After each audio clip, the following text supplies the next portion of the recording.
Sir, you have 5 minutes. G00 is a sentence. Huh? To live? Ha, sweet. No. To explain the history of ancient homosexuality. God. Aww. Wait, why 5 minutes? Let's see here. Procrastination seems to be the issue. I guess I can try. To begin this topic, let's clear some things up. Back in ye old times, there was no term for same-sex relationships. In modern times, the modern times and slurs we use today were more modern invention, only coming around about the 1800s or so. And then somehow still persisting to modern day.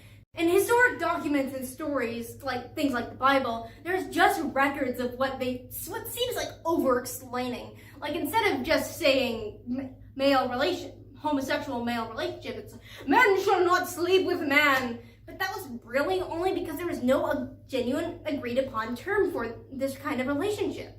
With that out of the way, let's start with ancient Greece. Hey, it worked. Let's start out with the woman known as the OG lesbian, Sappho. She lived on an island called Lesbos in Greece, where she wrote poems about the many women who she loved. She apparently wrote over 12,000 lines of these love poems, but only 600 have been rediscovered. Now let's move on to the military side of Greece. You see, homosexual relationships between men in the army were encouraged due to the fact that it boosted male morale and an effort in the troops. Their willingness to express their significant other helped push the men to victory. They were also let's just say they were having close physical contact with each other that heavily boosted their emotional state. But that really did a number on their... Keep it PG.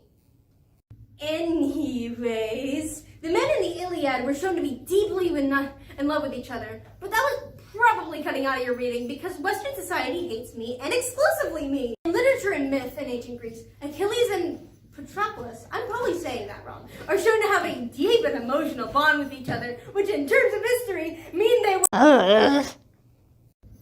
Research and discovery shows that homosexual relationships were only for people of a higher status and not for common people. This was probably due to the fact that diseases were often spread easily, more throughout the common people than people of higher classes, where they had more protection and a lot higher cleanliness level. Let's just keep it at that. In the time of Plato, he held the opinion of being against homosexuality and eventually was the one who popularized it. You can blame any homophobic opinion you have on Plato. Thanks, Plato, you did great.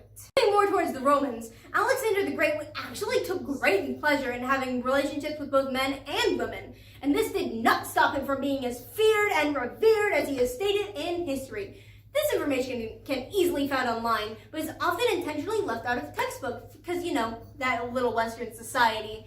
But the thing is, he often carried an escort with him, whom he took all across his great territories and had some pleasurable times with.